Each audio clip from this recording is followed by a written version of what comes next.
Hello everyone, I hope you all are doing really good today.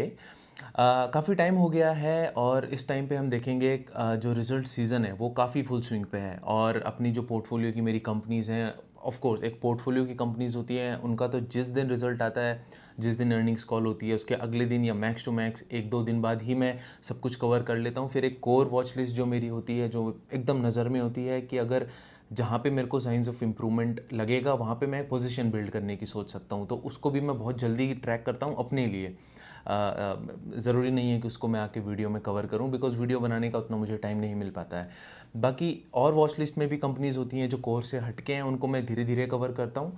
तो all in all जब से result आया है, बहुत सारी कंपनीज़ हैं जहाँ जहाँ पे मुझे ऐसा लगा है या तो बॉटम आउट कंपनीज़ ने कर दिया है, इनका रिज़ल्ट जितना ख़राब होना था उतना हो गया है। और मोस्टली इस क्वार्टर में या अगले क्वार्टर में, जब मैं कहता हूँ कि बॉटम आउट कर गई हैं, इसका मतलब ये नहीं है कि ये क्वार्टर लास्ट क्वार्टर होगा ख़राब होने का, बट जब मैं बॉटम आउट कह रहा हूँ तो Q2 का Q3 भी हो सकता है, Q4 तक नहीं जाएगा।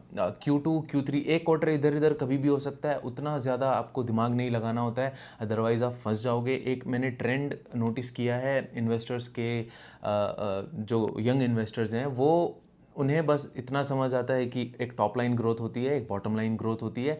P&L के बाहर वो जाके नहीं देखते हैं कैश फ्लो या फिर बिजनेस स्ट्रक्चरली कहाँ से ग्रो कर रहा है, किस फेज से गुजर के आ रहा है और इंडस्ट्री कैसे कर रही है। They they either don't know how to connect the dots or they are too lazy to connect the dots. Nothing against them, हर कोई जब नया आता है, तो जब मैं नया था मैंने भी P&L के बाहर ज़्यादा देखता नहीं था।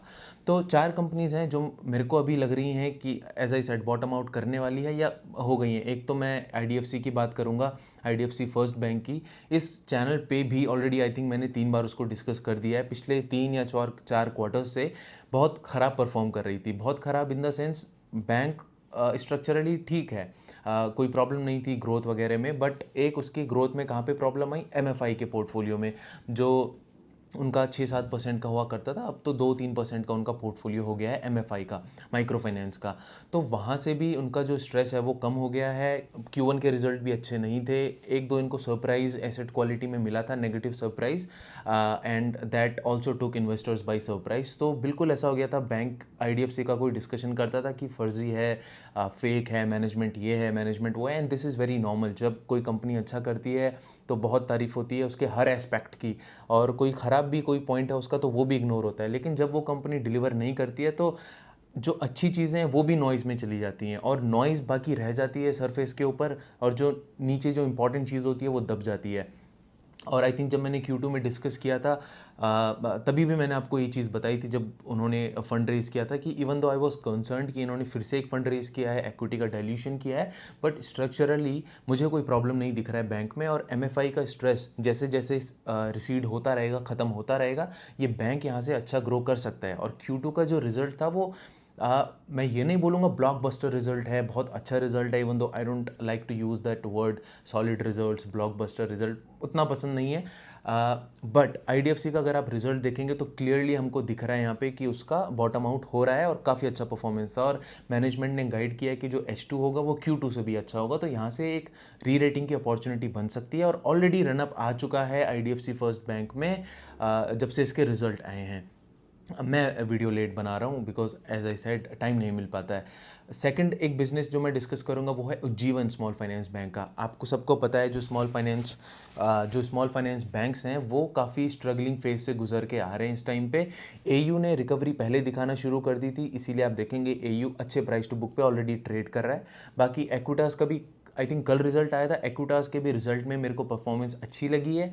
आई वोंट से कि it is out of the woods, but मैं ये कहूँगा जो जिस स्ट्रगलिंग फेज से गुजर रहा था, अच्छा डिसबर्समेंट में उसका पिकअप आया है, और आगे की जो कमेंट्री है वो मैनेजमेंट की अच्छी है। तो मुझे लगता है एक्विटास भी यहाँ से ठीक कर सकता है, उसको भी आपको वॉच लिस्ट में डालना है, इवन दो it is not the point of discussion for this video. तो उज्जीवन का हम डिस्कशन करेंगे। उज्जीवन में भी मुझे एज सच इम्प्रूवमेंट लगा है, और मुझे लगता है कि उसका Q2 शायद जो रिज़ल्ट आया है इसके बाद इतना गंदा रिज़ल्ट नहीं आएगा। Q3 और Q2 को मैं एक साथ करके चल रहा हूँ, बिकॉज जब आप बड़े लॉन्ग टर्म के लिए आप फ्रेमवर्क बनाते हैं, प्लानिंग करते हैं, तो 1 के 2 क्वार्टर इधर उधर आपके हाथ में भी नहीं होती है वो चीज़। आपको बस एक पर्सपेक्टिव लेके चलना होता है कि मैनेजमेंट किस डायरेक्शन में जा रहा है, और उसके जो पैरामीटर्स हैं, चाहे वो रिटर्न के हों या पीएनएल पे हों, बैलेंस शीट पे हो, किसी भी तरीके से हों, ग्रोथ के हों in the sense balance sheet के हों, तो वो भी अच्छा करें यहाँ से। मुझे लगता है कि उज्जीवन भी सही करने वाला है यहाँ से। थर्ड एक बैंक होगा, अगेन वो भी फाइनेंशियल होगा। तीनों तीनों ये लेंडर्स हैं, आईडीएफसी, उज्जीवन एंड जो मैं फेडरल बैंक, उसको भी मैं डिस्कस करूँगा।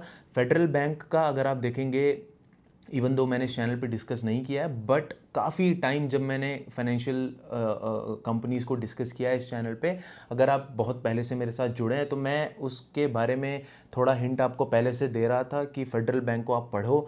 वो एक इम्प्रूवमेंट के फेज से जा रहा है जब से केवीएस मनियन आए हैं। 1 साल से ऊपर हो चुका है उनको लीडरशिप में। पहले भी इतना कोई खास बुरा नहीं कर रहा था, बट अभी बैंक ने कुछ कोर लिवर्स देखे हैं कि जिसको यूज़ करके वो अच्छे से ग्रो करना चाह रहे हैं आगे, और Q2 का रिजल्ट उनका अच्छा था, एक रनअप उसमें भी आ चुका है।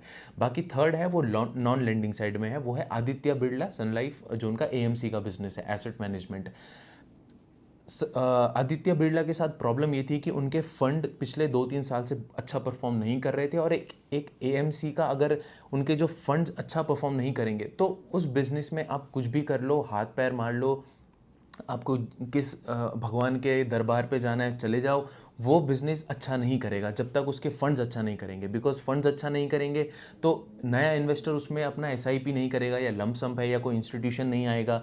जब उनकी एक ऑर्गेनाइजेशनल चेंजेस हुए, लीडरशिप का चेंज हुआ है, और पिछले कुछ टाइम से जो उनके फंड्स हैं वो भी अच्छा करना चालू हो गए हैं। इवन दो पीएनएल में बहुत बहुत माइन्यूट इंप्रूवमेंट आप कह सकते हैं, बहुत ज़्यादा इंप्रूवमेंट नहीं है। माइन्यूट इंप्रूवमेंट मैं इसीलिए बोल रहा हूँ कि जो मार्केट शेयर का उनका लॉस था उसकी इंटेंसिटी कम हुई है। It's not that they are gaining market share, अभी भी उनका मार्केट शेयर कहीं ना कहीं लॉस में है, बट उसको आपको वॉच लिस्ट में रखना है, देखना है। अगर अगले क्वार्टर में अच्छा करते हैं, बिकॉज इनके फंड्स अच्छा करने शुरू हो गए हैं, अब धीरे धीरे इनके रिजल्ट भी अच्छा आने शुरू होंगे, ऐसा मुझे लगता है। मैं गलत भी हो सकता हूँ, कल को डेटा चेंज हुआ, फैक्ट चेंज हुए, तो मेरा ओपिनियन चेंज हो जाएगा, मेरा पर्सपेक्टिव चेंज हो जाएगा। और इसीलिए मैं फुल टाइम इन्वेस्टिंग में घुसता हूँ, बिकॉज अगर मुझे Q3 का रिजल्ट के अच्छे एक्सपेक्टेशंस हैं और अच्छा रिजल्ट नहीं आया, तो मैं अपनी स्ट्रेटजी चेंज कर सकूं। एक फुल टाइम इन्वेस्टर ही ये सब कर सकता है। अगर आप फुल टाइम इन्वेस्टिंग नहीं करते हो तो आई वुड रादर सजेस्ट कि आप म्यूचुअल फंड्स को अपना पैसा दे दो।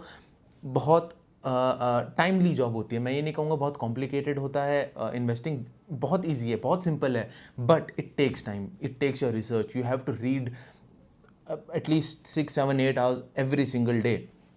तो चलो अब डिस्कशन हम शुरू करते हैं। आईडीएफसी फर्स्ट बैंक को पहले डिस्कस कर लेते हैं। इसका Q2 का रिजल्ट अब जैसे आप देखेंगे, loans and advances 20% YoY growth किया। मैंने तो जब ये फिगर देखा था, I was of the opinion at the very instant कि इसका रिजल्ट अच्छा आया होगा। मैंने पहले भी ये चीज़ बोली है। दूसरा एक इंपॉर्टेंट चीज़ है, मैं भूल गया हूँ वो बोलना। अगर आप मुझे एक्स पे फॉलो नहीं करते हैं, ट्विटर पे फॉलो नहीं करते हैं, तो I would request you to consider following me. मैं अपने फॉलोवर काउंट बढ़ाने के लिए चीज़ नहीं कह रहा हूँ, मैं इसीलिए कह रहा हूँ रिजल्ट सीजन ऑन है। मैं जो जो रिजल्ट आता रहता है, मैं उसके बारे में अपना टेक एक पोस्ट में, जिसको इन्वेस्टिंग का थोड़ा बहुत नॉलेज है, अब कोई लेमैन है तो उसे मेरा पोस्ट शायद समझ ना आए, लेकिन जिसको 19-20 पता है, अगर इन्वेस्टिंग का फॉलो करता है, इंटरेस्टेड रहता है, तो उसको मेरे पोस्ट से चीज़ों का पता चल जाएगा। जैसे एक्विटास हो गया, उज्जीवन हो गया, आईडीएफसी हो गया, अपार इंडस्ट्रीज़ हो गया, सामी होटल्स हो गया, बहुत सारी कंपनीज़ के अभी रिजल्ट आए हैं पीछे, HFCL, मैंने सबके बारे में पोस्ट किया है, तो वहाँ से आपको तुरंत इन्फॉर्मेशन मिलेगी। Because it's not easy for me to come here every day and make a video. तो वहाँ पे आपको फॉलो कर देना, मैं लिंक डाल दूंगा डिस्क्रिप्शन वगैरह में, चाहे बायो से आप निकालो, वेर एवर यू कैन, वहाँ पे आप मुझे फॉलो कर लेना, ताकि कम्युनिकेट भी आप इजीली कर सको, डीएम्स आप कर सको। बिकॉज अगर यूट्यूब पे आपको मुझसे कनेक्ट करना है तो आपको डीएम कहाँ से करोगे, आप सिर्फ कमेंट कर सकते हो। तो एक्स पे आप वन ऑन वन मुझसे कम्युनिकेट कर सकते हो अगर आपको कोई प्रॉब्लम है, तो फालतू का कोई कम्युनिकेशन नहीं। तो coming back to the result, अगर आप जीएनपीए देखेंगे तो दोनों में ही इसका इंप्रूवमेंट आया है। एनएनपीए में क्वार्टर ऑन क्वार्टर थोड़ा 3 बेसिस पॉइंट्स का डिप आया है, बट 3 बेसिस पॉइंट्स इज कोई फ़र्क नहीं पड़ता है, राइट। जीएनपीए एनएनपीए इनका ठीक है। जीएनपीए एनएनपीए, और हम SMA1 को भी जब देखेंगे, SMA1+2, SMA1 और 2, और SMA 2 के बाद जब चला जाता है तब तो एनपीए ही हो जाता है, बट SMA को भी आप देखेंगे तो चाहे YOY देखें QOQ देखें, आपको इम्प्रूवमेंट दिखेगा। इसके बारे में हम डिस्कशन करेंगे डिटेल में जाके। कंज्यूमर डिपॉजिट्स, अगर मैं इस टाइम पे बोलूँ, पूरे इंडस्ट्री डिपॉजिट रेस करने में उसको प्रॉब्लम हो रहा है, but IDFC is only the only bank that I think is outgrowing deposits. बहुत ज़्यादा स्पीड से डिपॉजिट ग्रो कर रहा है इंडस्ट्री के जो लेवल है, 9-10% शायद इंडस्ट्री ग्रो कर रही है डिपॉजिट के साइड पे। HDFC बैंक बहुत कोशिश कर रहा है, तब भी वो 15% डिपॉजिट ले पा रहा है। बट IDFC काफ़ी ज़्यादा डिपॉजिट के आपको इंटरेस्ट देता है, इसीलिए इनका जो डिपॉजिट फ्रेंचाइजी है वो अच्छे से बढ़ रही है। और इनको बढ़ानी भी है फॉर द टू रीजंस कि उनको लेगेसी बोरोविंग अपनी कम करनी है। एक बैंक का बिजनेस मॉडल क्या होता है, आपको बोरोविंग उठानी होती है, फंड्स उठाने होते हैं, चाहे आप करंट अकाउंट, सेविंग्स अकाउंट से उठाओ या मार्केट से आप फंड उठाओ, बोरोविंग करो। तो हम बार बार बहुत बारी पूछते हैं कि एक एनालिस्ट पूछता है बैंक से, और आइडियली पूछना चाहिए कि आपकी जो बोरोविंग है वो कितना परसेंट है आपके डिपॉजिट के, या फिर आपका जितना भी कैपिटल है उसके कितना परसेंट है, जितना भी आपने रेज किया है, या फिर आपका जो भी डिपॉजिट, पूरी जो फ्रेंचाइजी है आपकी, बोरोविंग उसका कितना परसेंट है। बोरोविंग अगर ज़्यादा है तो उस बैंक की कॉस्ट ऑफ फंडिंग ज़्यादा होगी, बिकॉज जब आप बोरो करते हैं मार्केट से या किसी और बैंक से या किसी भी इंस्ट्रूमेंट से, तो आपको ज़्यादा पैसा देना पड़ता है as compare to your interest rates on savings accounts and current account में तो कुछ देना नहीं पड़ता है। तो हर बैंक कोशिश करता है कि उसका कासा रेशियो इंप्रूव हो ताकि उसकी कॉस्ट ऑफ फंडिंग कम से कम हो, राइट। कासा रेशियो इस बैंक का कितना है? 50%। आई हैव नो आइडिया, और rather I would rephrase that I don't know any other bank that has a CASA ratio of even more than 40%। तो 40 से ऊपर जिसका है वो वैसे भी अच्छा है, बट इस बैंक का 50 है। But again as I said, इसको ज़्यादा कॉस्ट आता है इवन इसके कासा रेशियो को मेंटेन करने के लिए भी, बिकॉज इसको ज़्यादा इंटरेस्ट देना पड़ता है, इसीलिए डिपॉजिट इसके पास आते हैं। उसका रीज़न क्या है कि इसकी जो कॉस्ट ऑफ इसकी जो लेगेसी बोरोविंग है, इस बैंक को वो जल्दी जल्दी ख़त्म करनी है, जल्दी जल्दी रीपे करनी है, और अभी भी काफ़ी हद तक बची हुई है।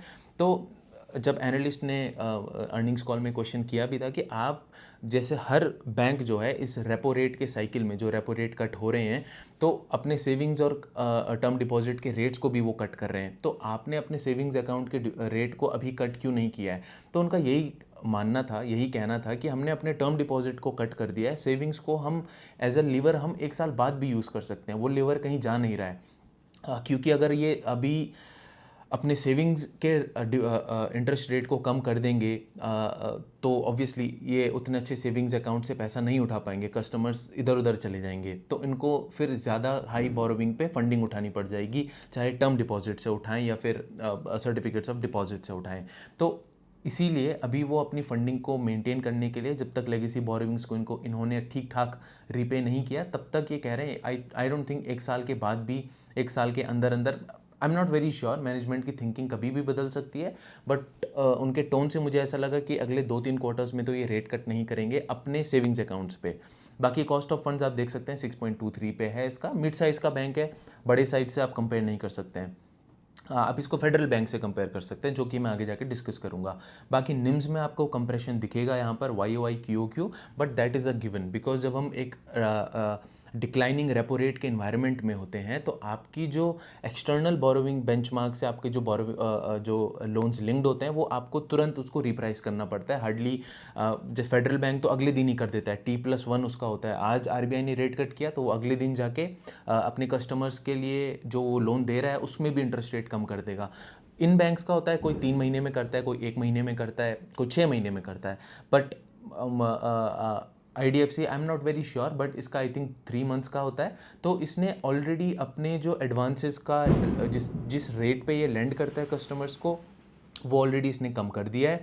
लेकिन इसने सिर्फ टर्म डिपॉजिट रेट को 1% से कम किया है, तो जो पुराने डिपॉजिट्स हैं जो यूजुअली 1 साल बाद रीप्राइस होते हैं, तो उसके डिपॉजिट साइड में रीप्राइसिंग के लिए 1 साल और लगता है, और यहाँ पे आपने 3 महीने में ही अपनी लेंडिंग को कम कर दिया है। तो आपका जो मार्जिन का कंप्रेशन है वो होना ही होना है। एक डिक्लाइनिंग इन्वायरमेंट में आपका कुछ टाइम के लिए, टेम्पररी फेज के लिए मार्जिन का डिक्लाइन होता है। इसीलिए आप PSU बैंक्स को देखें या प्राइवेट बैंक्स को देखें, सब में मार्जिन का कंप्रेशन चल रहा है।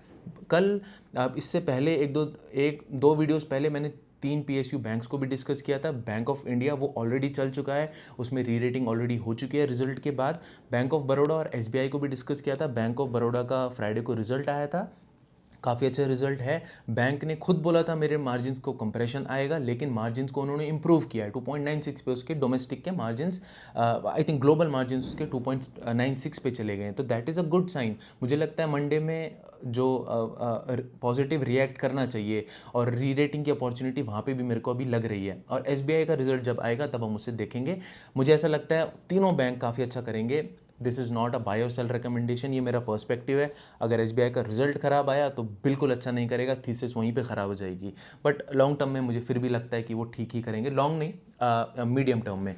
बाकी आप इसको पॉज करके देख सकते हैं। प्रॉफिट में उतना अच्छा वाई वाई तो काफ़ी अच्छा प्रॉफिट बढ़ा है, बिकॉज इनको क्रेडिट कॉस्ट कम हुई है, प्रोविजंस कम रखने पड़े हैं, तो आपका पैसा प्रॉफिट में बचता है। क्यू क्यू में इनके प्रॉफिट में डिक्लाइन आया है, because treasury income was high in Q1 FY25 for every single bank. Because जब हम एक इंटरेस्ट रेट डिक्लाइनिंग इन्वायरमेंट में होते हैं तो उसके 3 महीने तक आपको एडवांटेज मिलता है, बिकॉज जो एग्जिस्टिंग बॉन्ड्स होते हैं वो रीप्राइस हो जाते हैं, उनकी यील्ड बढ़ जाती है। बिकॉज मार्केट में आपकी यील्ड गिरी, तो जो आपने एग्जिस्टिंग बॉन्ड्स जो आपके बैलेंस शीट पे पड़े हुए थे हाई यील्ड पे, उनका मार्क टू मार्केट बढ़ गया है। यू गेन ऑन M2M, जब आप उन्हें बेचते हैं तो आप उनसे कमाते हैं। तो Q1 में अच्छे प्रॉफिट्स था हर बैंक के लिए। Q2 में सबकी कमेंट्री थी उतने अच्छे तो नहीं रहेंगे, इस बार नहीं थे। आप नोट्स में यहाँ देख सकते हैं, PAT is down QOQ due to higher trading gains in Q1 FY26। तो इसीलिए आपको पैट यहाँ पे कम दिखेगा, बट इन चीज़ों में आपको ज़्यादा घुसना नहीं है। दैट्स वाई आई से कि आप उन लोगों को ज़्यादा मत सुनो जो सिर्फ आपको बोलते हैं रेवेन्यू 20% से बढ़ा है, प्रॉफिट आफ्टर टैक्स 30% से बढ़ा है, ऑपरेटिंग लेवरेज मिला है, रिजल्ट अच्छा है, ख़त्म, नेक्स्ट। ये नहीं करना है, बिल्कुल नहीं करना है। आपको दिमाग लगाना है, बहुत देर तक दिमाग लगाना है।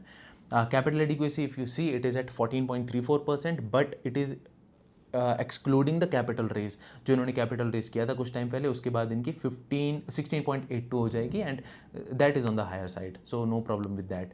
बाकी अगर हम इसका क्रेडिट डिपॉजिट रेशियो देखते हैं, and it is the same problem that HDFC bank was facing. जब से उसका मर्जर हुआ तो उसका क्या है, credit deposit ratio I think 115% तक चला गया था क्रेडिट डिपॉजिट रेशियो। मैंने बहुत वीडियोज़ में डिस्कस किया, so I am not discussing it again.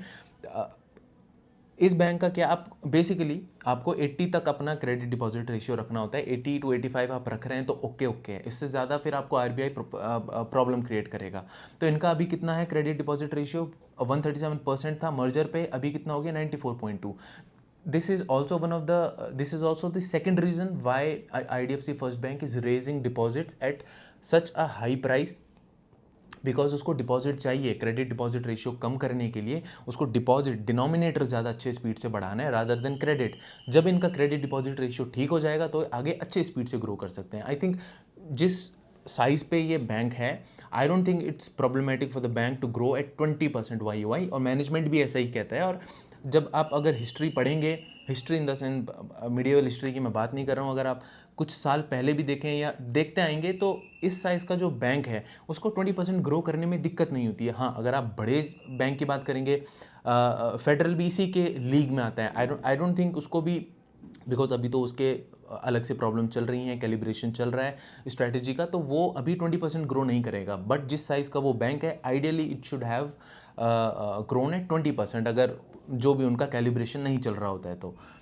बाकी credit deposit ratio as I said 94 पे आ गया है, इनको 10% का और कम करना है, तो तब तक you can expect them to raise deposits at a high price.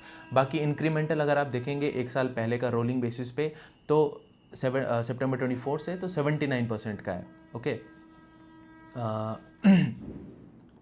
बाकी अगर आप देखेंगे इसकी बुक को, अगर हम एक्सपैंड करके देखते हैं इसकी बैलेंस शीट में, तो हमको रिटेल फाइनेंस दिखेगा एक मेजर सेक्शन, जो काफ़ी ज़्यादा इसमें बैंक घुसा हुआ है। बाकी एक रूरल फाइनेंस दिखेगा, तीसरा आपको बिजनेस फाइनेंस दिखेगा। रिटेल में आपको सारे लोन्स दिखेंगे, वो आप देख सकते हो कौन कौन से हैं, कौन कौन से नहीं हैं। इसमें आप देखो YOY ग्रोथ अगर आप चेक करें, चाहे QOQ आप ग्रोथ चेक करें, पूरे रिटेल फाइनेंस की तो ऑलमोस्ट YOY 19.5% से ग्रो किया है। बाकी बाइफर्केशन भी आप देख सकते हो कौन सा सेगमेंट किस स्पीड से ग्रो किया है। ओके, बाकी रूरल फाइनेंस अगर आप देखेंगे तो माइक्रो फाइनेंस इसके अंदर आता है इनका, और मैंने एज आई सेड अभी थोड़ी देर पहले कि माइक्रो फाइनेंस से इनको बहुत प्रॉब्लम हो रहा है, हो रहा भी था, अभी भी। मुझे नहीं लगता है कि they are out of the woods, but जो इम्प्रूवमेंट है दैट इज़ ऑल्सो विजिबल। तो दोनों चीज़ें हैं and life is also very grey. It's not just black and white कि हाँ इम्प्रूवमेंट हो गया तो हो गया, बात ख़त्म। नहीं, इम्प्रूवमेंट दिख रहा है but not out of the woods. Micro finance देखेंगे तो क्यू और वाई दोनों में डिक्लाइन है, इनकी बुक भी बहुत कम हो गई है माइक्रो फाइनेंस की। बट हैविंग सेड दैट, ऐसा नहीं है कि माइक्रो फाइनेंस इनके लिए अच्छा एक्सपीरियंस नहीं था। एंड मुझे भी ऐसा लगता है कि आईडीएफसी के सर के ऊपर से चला गया माइक्रो फाइनेंस। इनको क्या प्रॉब्लम हुई क्या नहीं हुई, माइक्रो फाइनेंस इनको पूरा हिला के चला गया, इन्हें नहीं समझ आया। ये they were not able to manage micro finance well, ये तो बिल्कुल इस बात पे कोई दो राय है ही नहीं। बाकी मैनेजमेंट का ऐसा कहना है कि Q4 के बाद, Q4 तक इनकी शायद माइक्रो फाइनेंस की बुक जो कंप्रेस करेगी बिकॉज डिसबर्समेंट अभी उतने अच्छे नहीं हैं। लेकिन ऐसा नहीं है, बिकॉज अगर ये सारा पेन चला गया तो वापस से आईडीएफसी फर्स्ट बैंक जो है वो माइक्रो फाइनेंस सेगमेंट को ग्रो करेगा और वहाँ से इनके निम्स भी काफ़ी अच्छे होते हैं, जो नेट इंटरेस्ट मार्जिन होता है। बाकी बिजनेस फाइनेंस देखेंगे तो 31% से ग्रो किया है, तो उसमें क्या ही बोलें, सब चीज़ अच्छी चल रही है इनके बिजनेस फाइनेंस में। बाकी अगर मैं आपको दिखाऊं दिस SMA, अगर आप SMA 1 और 2 देखेंगे, SMA देखो SMA 1 और 2 का आपको ये समझना है कि अगर SMA 1 31 से 60 डेज तक आपका पेंडिंग है पेमेंट, तो वो SMA 1 में आएगी। उसमें थोड़े बहुत आपको साइंस ऑफ स्ट्रेस नज़र आने लगते हैं, इसीलिए हम कहते हैं कि SMA 1 और SMA 2 इंपॉर्टेंट हो जाता है देखने के लिए। SMA 2 में अगर आप देखेंगे तो 61 से 90 डेज के बीच में अगर किसी अकाउंट की लोन की EMI पेंडिंग है तो वो SMA 2 पे चला जाता है। सो दीज आर बकेट्स, अब कह सकते हैं SMA 1 का बकेट है, 2 का बकेट है, 0 का बकेट होता है। तो SMA 1 और 2 जितना आपका बढ़ेगा तो आपके chances of registering NPAs later वो बढ़ जाता है। मतलब SMA 1 और SMA 2 अगर एक इंक्रीजिंग ट्रेंड में है लेकिन आपका NPA अभी भी कम दिखा रहा है, GNPA आपका कम दिखा रहा है, तो आपको ये समझना है कि आगे जाके अभी भले ही GNPA कम दिखा रहा है बट सिंस SMA 1 और SMA 2 एक इंक्रीजिंग ट्रेंड में है तो लाइकलीहुड बढ़ जाता है आगे जाके GNPAs के बढ़ने का। बिकॉज SMA 1 SMA 2 मतलब ऑलरेडी 2 महीने से EMI नहीं दे रहा है आपका जो आपका क्लाइंट है या कस्टमर है, तो बहुत मुश्किल है कि वो थर्ड EMI भी आपकी देगा, तो वो सीधा GNPA में चला जाएगा। तो SMA 1 और SMA 2 अगर आप देखेंगे तो मार्केट जो मॉर्टगेज वाला इनका बिजनेस है ठीक ठाक है। इवन दो आप देखेंगे यहाँ पे थोड़ा बढ़ रहा है बट मतलब well within the limits. Vehicles में आप देखेंगे ठीक ठाक है, कोई ज़्यादा प्रॉब्लम नहीं है। SME में भी थोड़ा बढ़ रहा है और इन्होंने ये भी कहा है कि बिकॉज टैरिफ के वजह से बहुत सारे MSMEs को प्रॉब्लम आएगा जो एक्सपोर्ट ओरिएंटेड हैं। बिकॉज क्या होता है कि बहुत बड़े जो कॉरपोरेट है अगर वो एक्सपोर्ट कर रहा है सामान तो वो MSME से खरीद रहा है, तो MSMEs वहाँ पे प्रॉब्लम कर सकते हैं। At this point of time उनको ऐसा नहीं लगा कि कुछ चीज़ पॉइंट आउट करनी चाहिए या फिर कहीं पे इनको कॉशन प्ले करना चाहिए। आगे जाके मुझे लगता है कि Q3 में जो क्लैरिटी है वो और ज़्यादा होगी कि जो MSME सेक्शन है वो कैसा परफॉर्म कर रहा है, और IDFC का नहीं। ये क्लैरिटी आप किसी भी मैनेजमेंट से ले सकते हैं जो अच्छा मैनेजमेंट है और जो डिस्क्लोजर्स है वो अच्छे बना के चलता है अपने इन्वेस्टर्स के साथ। बाकी कंज्यूमर लोन्स में आप देखेंगे no problem as such. Credit card के SMA 2 भी well within the limits है। क्रेडिट कार्ड इनके लिए काफ़ी अच्छा प्रोडक्ट रहा, ये लॉन्च के बाद से इसने बहुत अच्छा किया है और इसकी जो कॉस्ट टू इनकम रेशियो है वो भी काफ़ी कम हो गया है। पहले तो बहुत ही ज़्यादा था इसका cost to income ratio credit cards का। माइक्रो फाइनेंस का बिजनेस का आप देखो सितंबर 24 से, बिकॉज ये 5-6 आपको बार के आपके कॉलम्स दिख रहे होंगे, वो सितंबर 24 फिर दिसंबर 24 मार्च जून एंड सितंबर 25 तक का है। आप देखो मार्च 25 तक ये SMA 1 और SMA 2 का जो पोर्टफोलियो लगातार बढ़ रहा था, इसीलिए जो माइक्रो फाइनेंस का सेक्शन था वो लगातार अच्छा परफॉर्म नहीं कर रहा था। अभी इसमें डिक्लाइन आ रहा है, इसका मतलब क्या कि जो आगे आने वाले जो क्वार्टर्स होंगे उसमें ये स्लिपेजेस नहीं होंगे ज़्यादा, और उसका जो MFI का जो पोर्टफोलियो है उसमें ज़्यादा क्रेडिट कॉस्ट भी नहीं आएंगी। इसीलिए मैंने बोला आपको कि मुझे लगता है the worst is mostly behind us, और इसीलिए इसमें अच्छी खासी रैली भी आई है पिछले कुछ दिन जब से रिजल्ट आया बेसिकली। और इसीलिए मैंने आपको पोस्ट में भी बोला था, अब ये जो यूट्यूब में वीडियो देख रहे हैं उन्हें नहीं पता चलेगा मैं किस चीज़ की बात कर रहा हूँ, जो लेकिन बहुत सारे लोग मुझे X पे भी फॉलो करते हैं और काफ़ी मुझे लगता है कि ओवरलैपिंग ऑडियंस है बिटवीन X एंड यूट्यूब। तो मैंने X पे बार बार आके ये चीज़ पॉइंट आउट करी है कि बहुत लोग इवन जिनके बहुत ज़्यादा फॉलोइंग होती है वो सब क्या है ना कि at the end of the day सबको अपने फॉलोवर काउंट से फ़र्क पड़ता है। कोई कितना भी आके बोले कि हम इतने जेन्युइन हैं, ये हैं, हर किसी को अपने फॉलोअर्स बढ़ाने होते हैं, किसे नहीं बढ़ाने। At the end of the day मुझे भी बढ़ाने हैं। स्ट्रैटेजी अलग होती है। एक होता है कि आप दिन भर 10 मल्टी बैगर शेयर कर रहे हैं, उससे आपके फॉलोवर्स बढ़ेंगे, but they won't be any loyalty. तो मुझे ऐसा लगता है जो मैं काम करता हूँ, मैं बिल्कुल जब तक मुझे नहीं लगता है कि मैंने किसी को वैल्यू दी है, तब तक मुझे भी अच्छा नहीं लगेगा वो मुझे फॉलो करे। क्या करेगा फॉलो करके? एक नंबर बढ़ जाएगा बस, मेरे फॉलोवर का एक नंबर से क्या फ़र्क पड़ता है उस चीज़ से। तो at the end of the day बहुत सारे जब जब जिसके रिजल्ट आते थे पिछले, एज आई सेड, 2-3 क्वार्टर से ख़राब था, तो इतनी ट्रोलिंग होती थी इस बैंक के रिजल्ट की, या बैंक की। मुझे समझ आता था एक पैटर्न की, this trolling is mostly done for engagement. लेकिन अभी Q2 में जब इसका रिजल्ट आया है, तो जो जो इसकी ट्रोलिंग करते थे, दे डिडंट ट्रोल इट, और करेंगे भी क्यों? रिजल्ट अच्छा है, तो अब ट्रोलिंग का कुछ बचा नहीं है। तो मैं इसीलिए मैंने पहले भी बोला था, ट्रोलिंग पे ज़्यादा ध्यान मत दो। आप अपॉर्चुनिटीज़ मिस कर जाओगे अगर आप ट्रोलिंग के चक्कर में पड़ोगे।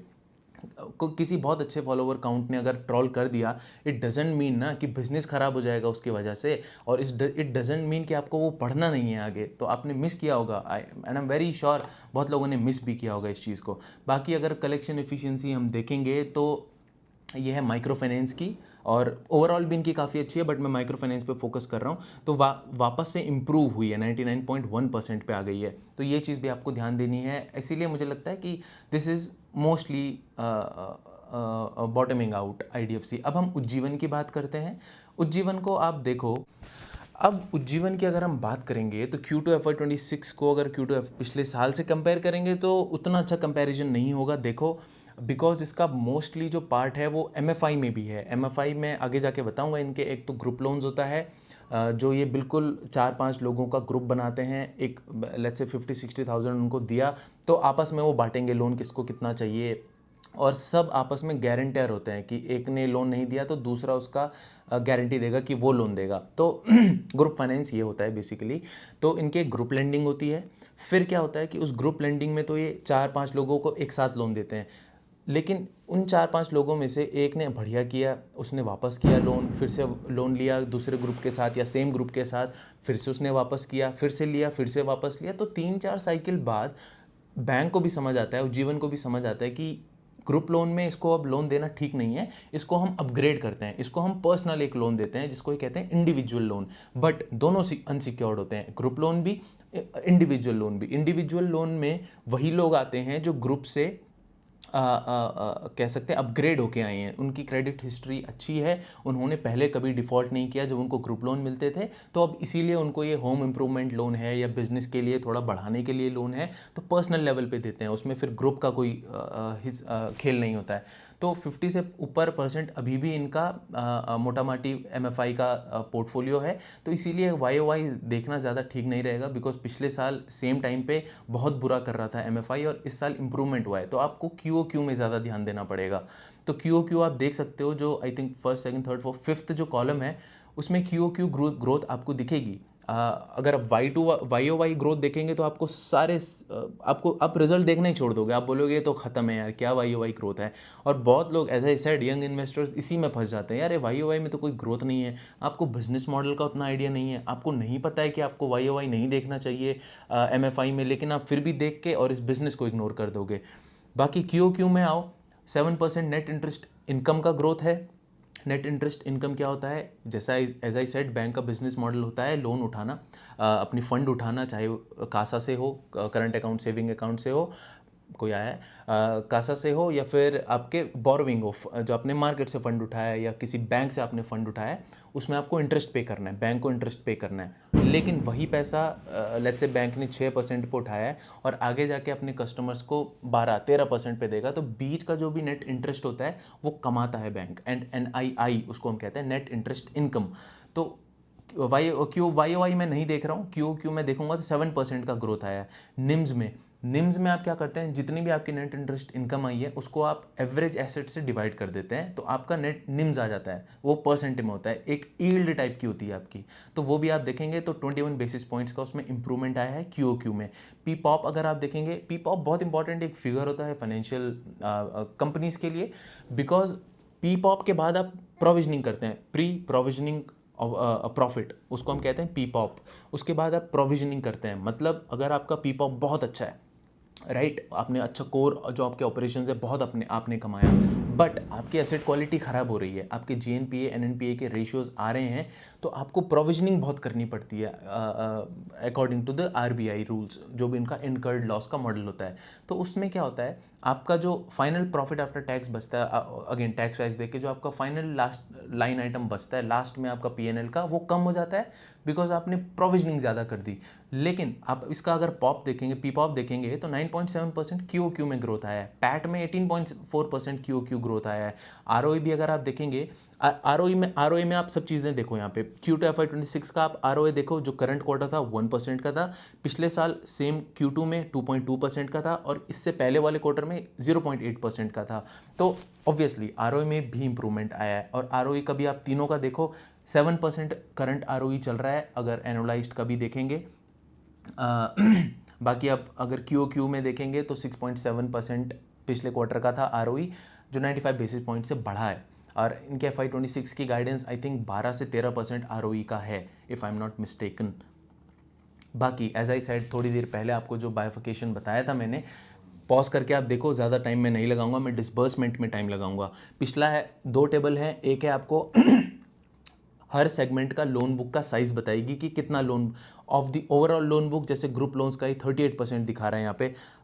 लेफ्ट वाले टेबल को आप देखो, ग्रुप लोन्स का ग्रॉस लोन बुक कितनी है, 13,106 करोड़।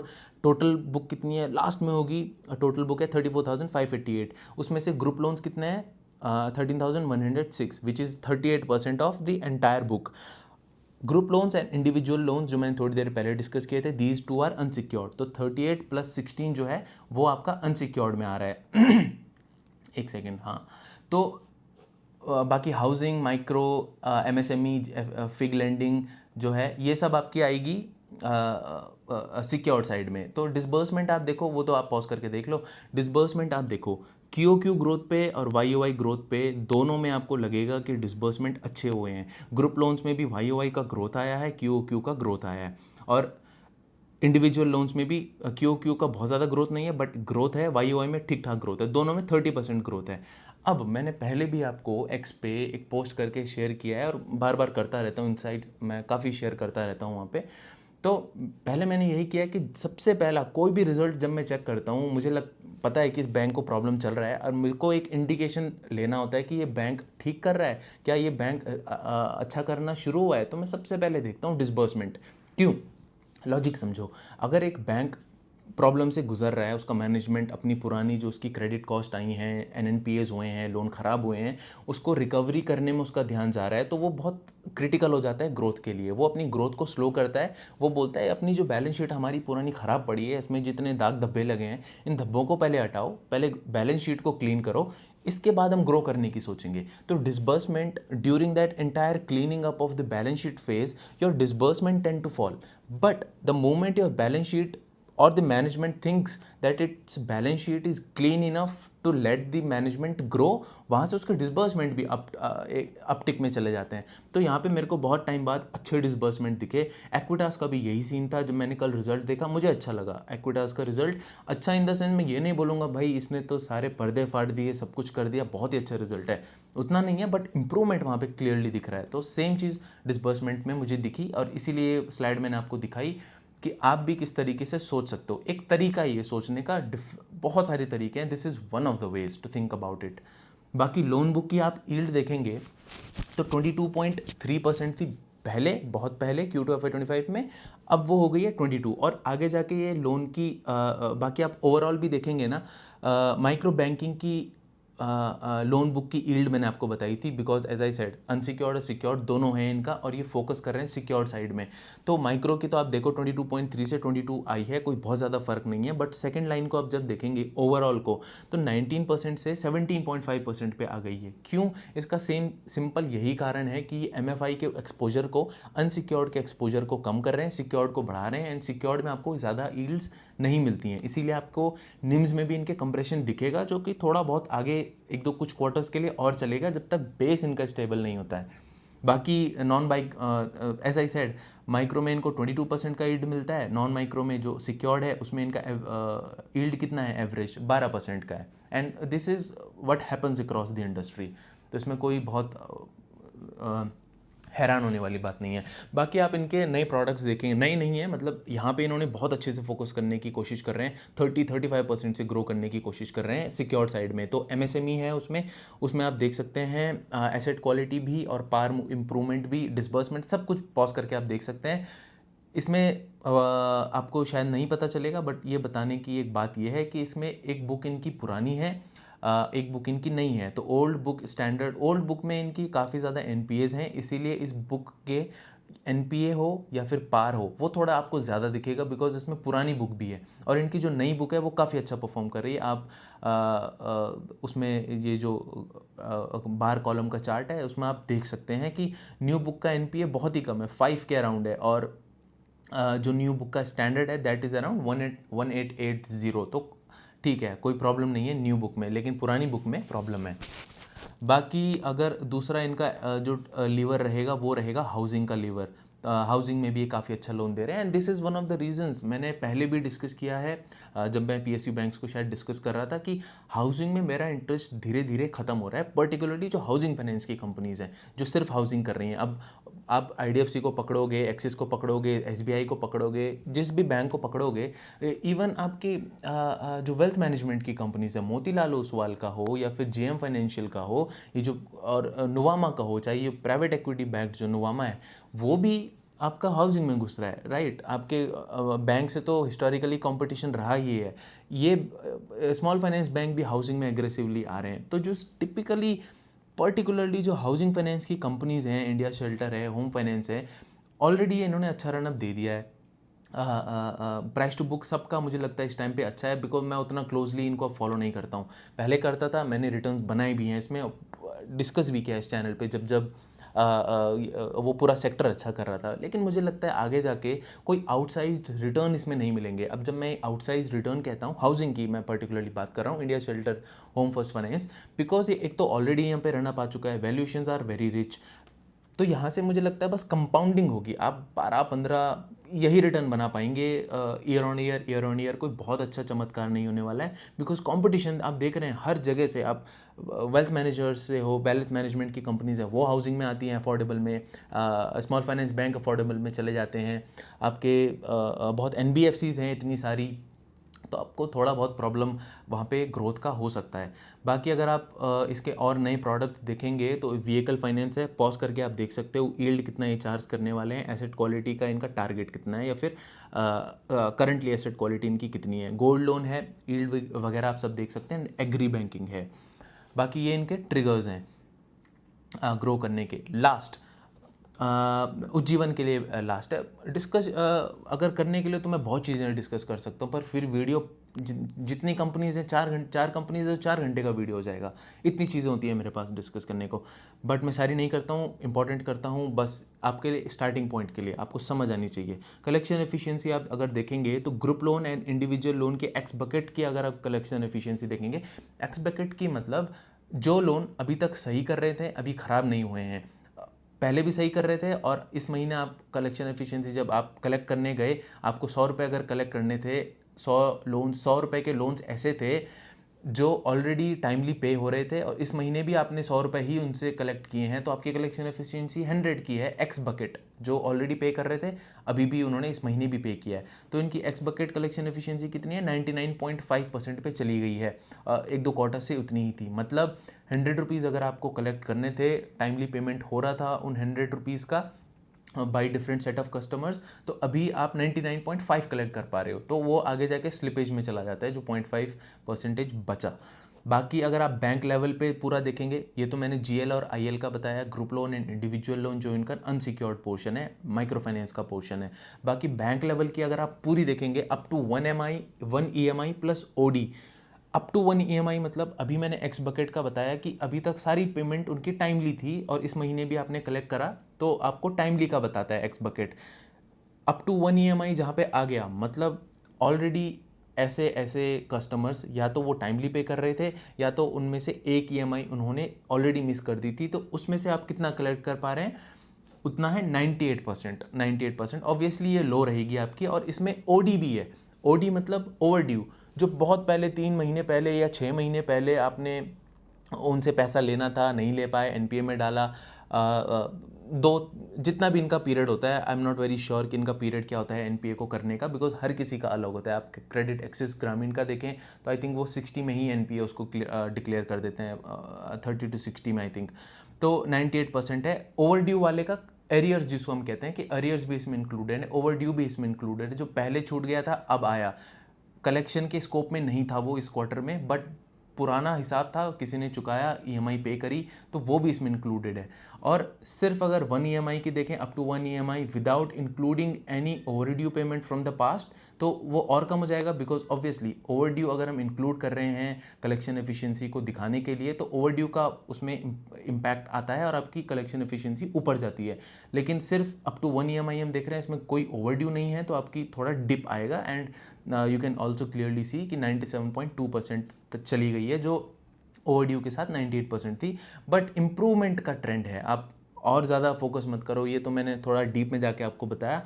बट आपको अगर सिंपल भी फोकस करना है तो आप देख सकते हो कि हर तरफ से, हर पैरामीटर में जो मैंने डिस्कस किया है, मोर और लेस 10 पैरामीटर डिस्कस किए हैं, तो 8 में इंप्रूवमेंट देखने को मिला है। Okay, and this is a good sign. यहाँ पे आपको समझ आता है कि रिवर्सल हो सकता है। बाकी गाइडेंस हम देख लेते हैं। FY26 की एडवांसेस ग्रोथ की है 20%, सिक्योर्ड बुक की जो इनकी ग्रोथ होगी वो 35% होगी। जैसे मैंने आपको बताया, 2 सेक्शंस हैं। और रेशियोज अगर आप देखें, cost to income will be on the higher side 67%, because ये ब्रांचेस का एक्सपेंशन वगैरह पे हैं, इसीलिए कॉस्ट टू इनकम ज़्यादा आता है। क्रेडिट कॉस्ट देखेंगे तो 2.3 to 2.4% की है। आरओई अगर आप देखेंगे तो 10 से 12% का गाइडेंस है अगले साल का। अभी कितनी है आरओई? लास्ट क्वार्टर में कितनी थी? 7.7%। अब आप सोचो यहाँ से, अब मैं भगवान तो नहीं हूँ, राइट, मैं ना ही मैं इस कंपनी का मैनेजमेंट हूँ, तो मुझे नहीं पता है फ्यूचर में क्या होगा। बट हम एक सेन गेस कर सकते हैं आगे जाके, एक प्रूडेंट हम एस्टिमेशन लगा सकते हैं कि अगर गाइडेंस मीट होता है, होगा नहीं होगा, मैंने बार बार आके बोला है कि जस्ट बिकॉज कोई कंपनी गाइडेंस दे रही है, इट डजेंट मीन और इट डजेंट गारंटी कि वो गाइडेंस कंप्लीट होगी, वो फुलफिल होगी। It's not it, that's not how investing works. But हमको अपने मेंटल फ्रेमवर्क अगर एक अप्लाई करना है, तो हमको यहाँ पे दिख रहा है कि आरओई 10 से 12% का इनका टारगेट है अगले साल, अभी 7% पे है। तो जो 5% का जंप आएगा आरओई में, तो वो हमको पैसा भी बना के देगा। तो आप इसको ट्रैक करो, and we will probably discuss this in the next quarter also. अब हम बात करते हैं फेडरल बैंक की। अब federal bank is again very interesting इस टाइम पे। और जो बल्कि मैं I would request you to comment, and कोई बहुत ज़्यादा कमेंट नहीं करना है आपको, बस इतना बोलना है कि हाँ, हमने आपको फेडरल बैंक के बारे में डिस्कस करते हुए पहले भी देखा था, पहले भी सुना था, ताकि मुझे पता चले कि लोग कंप्लीट वीडियो देखते हैं, स्किप नहीं करते हैं। This is just as a feedback for me, personal है, कोई मतलब नहीं है उससे आप लोगों का। फेडरल बैंक क्योंकि मैं पिछले 4-5 महीने से डिस्कस कर रहा हूँ, इनका एक मीट हुआ था आई थिंक 6-7 महीने पहले, not very sure, I think June में, जब इन्होंने काफ़ी अपनी स्ट्रेटजी को एकदम पब्लिक किया कि हम करना क्या चाहते हैं भाई, क्या चल रहा है बैंक में, करंट अकाउंट नहीं है इनके पास, करंट अकाउंट को इम्प्रूव करना चाहते हैं। यही पॉइंट मैंने 5-6 बार डिस्कस भी किया है वीडियोस में अपनी अपनी जो बीच बीच में। तो 4 लिवर्स हैं इस टाइम पे बैंक के। रिजल्ट अच्छा था बैंक का, वो आप देख सकते हो स्क्रीन पे, बहुत ज़्यादा कोई प्रॉब्लम नहीं थी इसके रिजल्ट में। बाकी मैं इसके आपको अर्निंग्स कॉल की समरी देता हूँ यहाँ पे, क्या चल रहा है इस टाइम पे इस बैंक में। ये बैंक अभी क्या है, इसकी जो 50% से ज़्यादा का जो इसका पोर्टफोलियो था वो लो यील्डिंग में था। अगर आप एक बैंक के जो एसेट्स होते हैं, जो लोन्स होते हैं, उसको अगर हम बांटना चाहें, तो जैसे आपने अभी उज्जीवन में देखा, उसका एक हाई यील्डिंग पोर्टफोलियो था एमएफआई का, ग्रुप लोन और इंडिविजुअल लोन का। फिर उसका एक और पोर्टफोलियो था नीचे जो हम बात कर रहे थे नॉन एमएफआई का, जो कितना था 12%, उसमें सिक्योर्ड जो पोर्टफोलियो था 12% का यील्ड था। तो एक बैंक के पोर्टफोलियो को भी हम वैसे तो चाहें तो 20 पार्ट्स में डिवाइड कर सकते हैं, but for the sake of this particular discussion on federal bank, मैं 3 पार्ट में डिस्कस करता हूँ। एक लो यील्ड का पोर्टफोलियो, लो यील्ड के लोन्स ये प्रोवाइड करते हैं, एक मीडियम यील्ड के और एक हाई यील्ड के, जहाँ पे रिस्क ज़्यादा होता है। वो क्रेडिट कार्ड्स हो गए, पर्सनल लोन्स हो गए, माइक्रो फाइनेंस हो गया, high risk high yield. Medium risk, medium yield में जैसे कि आपको बिजनेस बैंकिंग करनी है, बीयूबी, या कमर्शियल बैंकिंग आपको करनी है, 5 to 50 करोड़ के साइज़ के लोन, वो होता है आपका, वहाँ पे रिस्क भी आपका कम होता है, हाई जो अनसिक्योर्ड से कम रिस्क होता है, तो रिटर्न्स भी आपके कम होते हैं। बाकी एक आता है लो यील्डिंग का पोर्टफोलियो। लेट्स से आपने 400-500 करोड़ सिंडिकेशन में आके या खुद से भी आपने 200-300 करोड़ का किसी बड़े कॉर्पोरेट को लोन दिया है, लेट्स से रिलायंस को दिया है, या फिर अदानी को दिया है, या फिर जेएसडब्ल्यू को दिया है, टाटा को दिया है, तो यहाँ पे आपको लो रिस्क है, आपको बहुत कम रिस्क है, बिकॉज आपको पता है कि वो आगे जा जो जिसको हमने लोन दिया है 200-300 करोड़ का, वो पैसा वापस देगा। तो यहाँ से आप 12-13% चार्ज नहीं कर सकते हैं, आप यील्ड भी आपको कम मिलेगी।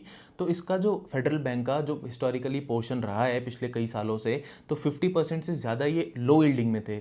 अब ये क्या कर रहे हैं, पहला लिवर यहाँ से निम्स के इंप्रूवमेंट का। निम्स मैंने आपको ऑलरेडी वीडियो में समझा दिया है क्या होते हैं। तो निम्स का इंप्रूवमेंट बहुत इंपॉर्टेंट होता है किसी भी फाइनेंशियल बैंक के लिए, इंस्टीट्यूशन के लिए, जो लेंडर होता है।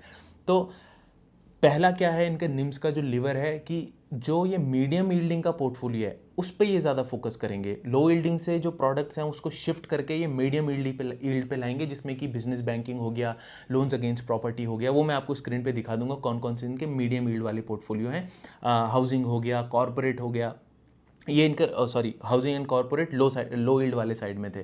तो अब ये कमर्शियल बैंकिंग हो गया, कमर्शियल व्हीकल हो गया, लोन्स अगेंस्ट प्रॉपर्टी है, बिजनेस बैंकिंग है, tractor financing and gold loans हैं, ये है मीडियम यील्डिंग वाले पोर्टफोलियो। तो इस पे ये डबल डाउन करेंगे, यहाँ ये बहुत अच्छा ग्रोथ करेंगे, और इससे इनका निम्स का जो एक्सपेंशन होगा, निम्स का जो एक्सपेंशन था ऑलरेडी Q2 के रिजल्ट में मोर देन एक्सपेक्टेड था, इसीलिए आप देखेंगे फेडरल बैंक भी पिछले कई टाइम से अच्छा कर रहा है।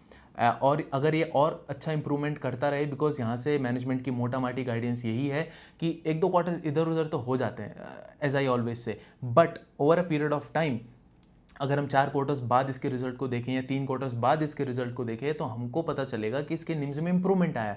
अनटिल और अनलेस, यहाँ पे बड़ा अनटिल और अनलेस है कि जो अपना फेड कह रहा हूँ, आरबीआई जो है वो रेट कट ना करे। रेट कट करेगा तो इनको फिर से अपनी जो लोन्स की जिस इंटरेस्ट पे लोन देते हैं उनको फिर कम करना पड़ेगा, तो फिर निम्स में प्रेशर आएगा, but that is always a temporary phase of pressure. तो एक लीवर ये हो गया। दूसरा लीवर क्या है कि ये कासा रेशियो को इंप्रूव करने की कोशिश कर रहे हैं अपने निम्स के लिए। अब निम्स को बढ़ाने के बहुत तरीके होते हैं। एक तो मैंने बोला कि सीधा सीधा मीडियम यील्ड पे फोकस करो, अपना यील्ड ही बढ़ा दो, इंटरेस्ट रेट की यील्ड बढ़ा दो, तो आपको ज़्यादा नेट इंटरेस्ट इनकम मिलेगी। ज़्यादा नेट इंटरेस्ट इनकम मिलेगी तो आपके निम्स अपने आप बढ़ गए। बाकी कासा को अगर आप इंप्रूव करेंगे तो आपकी फंडिंग कॉस्ट कम होगी, उससे भी आपका नेट इंटरेस्ट इनकम बढ़ेगा। बिकॉज नेट इंटरेस्ट इनकम क्या होता है, जितना आपने पे किया अपने फंड्स पे और जितना आपको इंटरेस्ट मिला आपके कस्टमर से, उनको आप माइनस करते हैं तो आपका नेट इंटरेस्ट इनकम आता है। तो जितना आप कासा रेशियो इंप्रूव करेंगे उतना आपकी कॉस्ट ऑफ फंडिंग कम होगी, मतलब उतना आपका इंटरेस्ट एक्सपेंस जो आप देते हैं अपने फंड्स के ऊपर उतना कम होगा। कमाएंगे तो आप जितना आप सोच रहे हैं, मीडियम यील्ड को ज़्यादा ग्रो करके आप यहाँ से कमाएंगे अच्छा, फंड आप कम देंगे, इंटरेस्ट एक्सपेंस आपका कम होगा, तो एनआईआई आपका ऑलरेडी बढ़ जाएगा। एनआईआई बढ़ेगा तो निम्स अपने आप बढ़ जाएंगे। दूसरा लीवर ये है। और कासा इनका जो का पोर्शन है करंट अकाउंट का, ये बहुत कम था। खुद बैंक बार बार बोलता था कि हम इसमें अच्छा नहीं कर रहा है, एंड वी एक्नॉलेज दैट, और ये अभी अच्छा करने की कोशिश कर रहे हैं। कैसे? अब बिजनेस बैंकिंग का लोन देके, ताकि अभी इन्होंने क्या किया है, पेमेंट साइड में भी इन्होंने नई टेक्नोलॉजी लेके आए, नया प्लेटफॉर्म लेके आए हैं रादर। नाम मैंने नहीं लिखा है उसका, बट ये नया प्लेटफॉर्म लेके आए हैं। तो उससे क्या होगा, जो करंट अकाउंट के कस्टमर्स हैं इनके, मोस्टली एसएमईज और एमएसएमईज जो हैं, और जो बिजनेस बैंकिंग के इनके कस्टमर्स हैं, कमर्शियल बैंकिंग के इनके जो कस्टमर्स हैं, उनको अगर पेमेंट करना है तो इनका प्लेटफॉर्म यूज़ करके वो पेमेंट कर सकते हैं, और जो पैसा है वो करंट अकाउंट में पड़ा रहेगा फेडरल बैंक के। तो आगे जाके ये रिसीविंग साइड में भी प्लेटफॉर्म लेके आएंगे, तो रिसीवेबल जो जो उन कंपनीज़ को, जो इनके कस्टमर्स हैं, एमएसएमईज एंड एसएमईज जो भी हैं सब, उनको रिसीव भी अगर पेमेंट करनी है तो वो पेमेंट भी इनके बैंक में आएगी, प्लेटफॉर्म में आएगी, तो उससे भी कासा इंप्रूव, जो करंट अकाउंट है वो इंप्रूव होगा। तो वहाँ से इनको डायरेक्टली बेनिफिट मिलेगा निम्स का, स्ट्रॉन्गर निम्स का। थर्ड है फी इनकम का इंप्रूवमेंट। अब fee income to average assets was already 1%, वो इंप्रूव कर रही है इनकी फ़ी इनकम। बाकी क्या कर रहे हैं फ़ी इनकम इंप्रूव करने के लिए? एक तो आपकी कोर इनकम होती है, जो ऑपरेटिंग इनकम होती है वो फ़ी इनकम से अलग होती है, राइट? वो उसमें नेट इंटरेस्ट इनकम ही आता है, तो उसके तो लिवर्स हो गए। कॉस्ट ऑफ फंडिंग कम करेंगे, कासा रेशियो बढ़ाएंगे, एक वो लीवर, और एक मीडियम यील्ड वाला लीवर जो मैंने आपको बताया। अब हम आ रहे हैं नॉन कोर इनकम के लीवर पे, because at the end of the day आपको इनकम ही बढ़ानी है अपने निम्स के लिए। बाकी फ़ी इनकम इंप्रूवमेंट अगर आप देखेंगे तो fee to average assets already reached 1%। बाकी वेल्थ मैनेजमेंट में फोकस करेंगे, उस तरफ ये जाएंगे, उसको लाइव करेंगे धीरे धीरे। ट्रेड एंड फॉरेक्स पे भी ये ऑलरेडी फोकस करना इन्होंने शुरू किया है। इससे क्या होता है, इनकी फ़ी इनकम बढ़ती है, ट्रांजैक्शन इनकम बढ़ती है, तो फ़ी इनकम भी आगे जाके बढ़ाएंगे। चौथा, एसेट क्वालिटी इंप्रूवमेंट। अब ये तो हर कोई लीवर एज अ लीवर बताएगा ही बताएगा, और ये होता भी है। अगर आपकी एसेट क्वालिटी अच्छी है तो प्रोविजंस कम रहेंगे, पैट आपका ज़्यादा आएगा, उससे आपकी बहुत सारी चीज़ें इंप्रूव हो जाती हैं। और आगे जाके इनकी फुल ईयर की क्रेडिट कॉस्ट कितनी है, FY26 की 55 बेसिस पॉइंट्स की, Q1 में कितनी थी, 65 बेसिस पॉइंट्स के क्रेडिट कॉस्ट थी, Q2 में कितनी थी, 50 बेसिस पॉइंट्स की। अब आप देखेंगे क्रेडिट कॉस्ट यहाँ पे IDFC के क्रेडिट कॉस्ट की गाइडेंस कितनी रहती है, 2.1% है फिलहाल उसके इस साल की, 2.05 टू 2.1% की। अब आप बोलेंगे उसकी क्रेडिट कॉस्ट इतनी ज़्यादा क्यों है, गाइडेंस इतनी ज़्यादा क्यों है, 2% क्यों है, इसकी सिर्फ 0.55% क्यों है, 55 बेसिस पॉइंट से 0.55%? क्योंकि इनका जो एसेट का मिक्स है दैट इज़ वाइल्डली डिफरेंट। इनके बैंक्स का साइज सेम है, बट जो IDFC है वो माइक्रो फाइनेंस में भी ठीक ठाक घुसा हुआ है, तो पर्सनल लोन्स में भी अच्छा है, क्रेडिट कार्ड्स में भी अच्छा है, उसके हाई यील्डिंग एसेट्स ज़्यादा हैं, तो उसके क्रेडिट कॉस्ट उस हिसाब से ज़्यादा आती है। जब आपको पता है कि आपका लोन ख़राब होना है, एंड जब भी आप मॉडलिंग करते हैं लोन्स की, तो आप क्रेडिट कॉस्ट अगर आपको पता है ज़्यादा आएगी, तो आप उस हिसाब से अपनी यील्ड भी बढ़ा देते हैं ताकि आप मैनेज करें, आप चीज़ें बैलेंस में रखें। तो इसका मैंने ऑलरेडी आपको बताया, 50% पोर्टफोलियो लो यील्डिंग एसेट्स में था, बड़े बड़े कॉर्पोरेट्स को लोन देना, हाउसिंग में लोन देना, उसमें ज़्यादा नुकसान होता ही नहीं है। तो क्रेडिट कॉस्ट की गाइडेंस इनकी हिस्टोरिकली भी कम रही है, इस बार भी इनकी 55 बेसिस पॉइंट्स की, and I think they will meet it, because Q2 में ही 50% थी, और आगे जाके मुझे लगता है शायद और कम हो जाएगी। बाकी मैंने आपको ऑलरेडी बताया T+1 प्राइसिंग ये फेस करते हैं, फॉलो करते हैं, इसीलिए जो 50 बेसिस पॉइंट्स का इम्पैक्ट आया था RBI के रेट कट का, ऑलरेडी वो उनका हो भी चुका है, एब्जॉर्ब्ड हो चुका है Q1 में। इसीलिए उसके निम्स जो थे Q1 में दैट वर 2.94%। बाकी Q2 में क्या है, लोअर बोरोइंग कॉस्ट का भी इनको बेनिफिट मिलेगा, Q3 Q4 में तो और मिलेगा। बाकी स्लो ग्रोथ इस बैंक के लिए कंसर्न है, अभी भी है। I am not saying this bank is out of the woods, but आपको ना रेट ऑफ चेंज पे फोकस करना होता है। अगर एक बैंक बहुत अच्छे ग्रोथ से 25% ग्रो कर रहा था, 30% ग्रो कर रहा था, अब अचानक से वो 18% ग्रो कर रहा है, और अब मैं कंपेयर करूँ एक फेडरल बैंक को जो I really do not remember the growth for this bank, let's say अगर ये 4-5% पे भी अगर ग्रो कर रहा है, चलो हाइपोथेटिकली अगर मैं मानूं कि फेडरल बैंक को नहीं, मैं 6% का ग्रोथ मानूं, एक बैंक है जो 6% से ग्रो कर रहा है, अब उसका ग्रोथ रेट पिछले साल 6% से ग्रो किया, अभी 8% से ग्रो कर रहा है, और एक बैंक है जो 25 से 20% के ग्रोथ रेट पे आ गया है। तो आप बोलोगे, एक नया इन्वेस्टर बोलेगा यार 20% वाला जो बैंक है वो अच्छा ग्रो कर रहा है, पैसा डाल दो, ये 8% वाले की तो बात नहीं है। नहीं, ऐसा नहीं होता है। जब वो 25% पे ग्रो कर रहा था आपका जो दूसरा बैंक था, तो everything was in the price. अगर उसका बैंक का ग्रोथ रेट 25 से 20% आ गया तो प्राइस लुढ़केगा, 20 से अगर वो फिर इंप्रूव करेगा फिर ऊपर जाएगा प्राइस, अगर लेकिन 20 से 18 होता है तो फिर लुढ़केगा। जो एक बैंक पहले 6% ग्रो करता था तो everything was in the price, वो हाफ प्राइस टू बुक पे ट्रेड करेगा या वन की प्राइस टू बुक पे ट्रेड करेगा, हार्डली।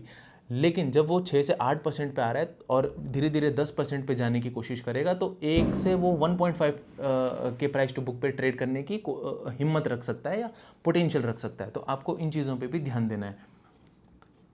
बाकी एक और चीज़ थी फेडरल के बारे में, पर्सनल लोन्स एंड MFI को ये अभी स्केल नहीं कर रहे हैं, because they are not comfortable, management ने खुद आके बोला है, तो we don't have to be over enthusiastic even more than the management itself. तो हम ये नहीं कह सकते हैं यहाँ पे आके कि ख़त्म है, इम्प्रूव पेन सारा ख़त्म है अब तो ग्रो करेगा, नहीं। मैनेजमेंट खुद कह रहा है कि हमें क्लियर इंप्रूवमेंट दिख रहा है अपनी पर्सनल लोन्स और MFI की बुक्स में, but we are not comfortable enough to just to say it right now कि हम पेन पीरियड से बाहर आ गए हैं and everything is behind us, no. तो अभी क्या है कि इस साल मुझे नहीं लगता है कि पर्सनल लोन्स एंड MFI को ज़्यादा स्केल करेंगे। बाकी कमर्शियल हो, कमर्शियल बैंकिंग जो मैंने बोला मीडियम हाई यील्ड की है, मीडियम यील्ड की है। कार्ड्स हो गया, क्रेडिट कार्ड जो हाई यील्डिंग है, that is growing good. Gold is also growing good x of wholesale, because अब ये साला खाली रिटेल पे फोकस कर रहे हैं, होलसेल पे नहीं फोकस कर रहे हैं, बिकॉज RBI की भी गाइडलाइंस आई हैं, एक ही एक ही कस्टमर के कुछ बल्क में या फिर बहुत सारे कस्टमर्स के गोल्ड को ही यूज़ करके ऑलरेडी वो कोलेटरलाइज्ड हैं, उसको फिर आप कहीं और कोलेटरल लेके जा रहे हैं, एनबीएफसी की मैं बात कर रहा हूँ, तो एक ही एवरग्रीनिंग होती है बेसिकली, एक ही गोल्ड को आप घुमाते हैं 10 जगह से पैसा उठाने के लिए, which is a right step in my opinion. बाकी BUB लैब तो ये ग्रो करेंगे। MFI asset quality has been peaked, और जो भी स्ट्रेस था वो पीक हो चुका है Q1 में। Q2 में लो स्लिपेजेस थे, but we are not comfortable with MFI growth, जो मैंने आपको बताया। बाकी जैसे ही ये मीडियम ईल्ड के एसेट्स ग्रो करेंगे, तो इनको क्या है कि कैपिटल रेज करने की ज़रूरत पड़ेगी, और इन्होंने कैपिटल रेज कर भी दिया है। मैं बताना भूल गया, इन्होंने कैपिटल रेज अभी किया है वारंट्स के थ्रू, तो उससे भी इन्होंने कैपिटल रेज क्यों किया, अब आप थिंकिंग देखो और कैसे काम करता है बिजनेस, एक फाइनेंशियल बिजनेस। जब आप लो यील्डिंग में पैसा दे रहे थे, अब आप पहले तो सबसे पहले ये चीज़ आप देखो, and this is very important, ये आपके बहुत बार काम आएगी। तो सबसे पहले अगर आप देखोगे, जस्ट गिव मी अ 1 सेकेंड, यस, अगर एक बैंक है, वो गवर्नमेंट टाइप ऑफ एसेट्स की मैं बात कर रहा हूँ, गवर्नमेंट बॉन्ड में अगर वो पैसा डालता है तो उसका रिस्क वेट होता है 0, RWA is also 0, risk weighted assets. बाकी अगर आपने होम लोन दिया है उसी बैंक ने 100 रुपये का, तो रिस्क वेट होता है होम लोन्स में 50% का, तो रिस्क वेटेड एसेट्स कितना हो गया, 100 का 50% कितना होता है, 50, जो आपको दिख रहा है। ये बहुत सिंपल न्यूमेरिकल एग्जाम्पल है आपको समझाने के लिए। पर्सनल लोन्स 100 रुपीज़ का अगर दिया है किसी बैंक ने, तो उसका रिस्क वेट होता है 100%, मतलब आपका जो RW है उसमें टोटल 100 आ जाएगा, 100 का 100% कितना होता है 100, तो जो आपका रिस्क वेटेड एसेट है वो हो गया 100% का। अब यहाँ पे क्या है, अमाउंट तो आपने 300 रुपये का आपने लोन प्रोवाइड किया है, बट आपके जो रिस्क वेटेड एसेट्स हैं दैट आर ओनली 150। क्यों? क्योंकि इनमें गवर्नमेंट बॉन्ड्स और होम लोन्स और पर्सनल लोन्स में 33.33% का डिस्ट्रीब्यूशन था, राइट। तो गवर्नमेंट बॉन्ड्स को आप चाहे 1000 रुपये लोन दें या 2000 दें या 10,000 दें या 20,000 दें, उससे क्या होता है, आपका रिस्क वेटेड एसेट बढ़ता नहीं है, आपको कैपिटल साइड में नहीं रखनी पड़ती है, आपके कैपिटल पे कोई प्रेशर नहीं आता है। तो जैसे ही आपका यील्डिंग, जो आपके एसेट्स हाई यील्डिंग एसेट्स बढ़ते रहते हैं, तो वैसे वैसे आपको ज़्यादा कैपिटल चाहिए। इस बैंक ने पहले क्या किया था, जैसे मैंने आपको बताया, लो यील्डिंग एसेट्स पे इसका ज़्यादा फोकस रहता था, तो इसको ज़्यादा कैपिटल की ज़रूरत नहीं थी। अब ये बैंक स्ट्रैटेजी ही चेंज कर रहा है, ये मीडियम यील्ड के एसेट्स पे फोकस कर रहा है। तो अब ये चीज़ आप देखो, इसको क्या करना पड़ेगा जब आप कैपिटल एडिक्वेसी का रेशियो देखते हैं, मैंने आपको RWA बताया क्या होता है। RWA उतना ज़्यादा होगा जितने आपके हाई यील्डिंग के एसेट्स ज़्यादा होंगे, उतना कम होगा जितने आपके लो यील्डिंग एसेट्स ज़्यादा हैं। तो इस बैंक को एक लो यील्डिंग से फोकस हटा के ये मीडियम यील्ड पे आ रहा है, तो ऑब्वियसली इसके RWA बढ़ेंगे। आई होप आपको ये चीज़ समझ आ रही होगी, और नहीं आ रही है तो आप पॉज करके दोबारा देख सकते हैं, रिवाइंड करके देख सकते हैं। तो अब हम एज्यूम करेंगे यहाँ से कि आगे जाके इसके रिस्क वेटेड एसेट्स बढ़ने वाले हैं फेडरल बैंक के, बिकॉज इसको ज़्यादा कैपिटल साइड में रखना पड़ेगा। कैपिटल एडिक्वेसी रेशियो क्या होता है, कैपिटल, जितने भी आपके पास कैपिटल बचा है, नेटवर्थ जो आपकी है, divided by risk weighted assets, right. अब रिस्क वेटेड एसेट्स हमारा बढ़ जाएगा, अगर 1 साल बाद हम यहाँ से कैलकुलेट करें, एज्यूम करें रादर, तो हमारा रिस्क वेटेड एसेट्स बढ़ रहा है, तो हमारा कैपिटल एडिक्वेसी कम हो जाएगी, बिकॉज हमारा डिनोमिनेटर बढ़ रहा है। तो कैपिटल एडिक्वेसी को वेल अबव रेगुलेटरी नॉर्म्स को रखने के लिए आपको कैपिटल रेज करना पड़ेगा। You need more capital because आपका RWA बढ़ रहा है। तो इसीलिए इन्होंने वारंट्स को वारंट से कैपिटल रेज किया था कुछ टाइम पहले। और ये बहुत आपको हर जगह ये चीज़ काम आएगी, हर बैंक को पढ़ने के लिए।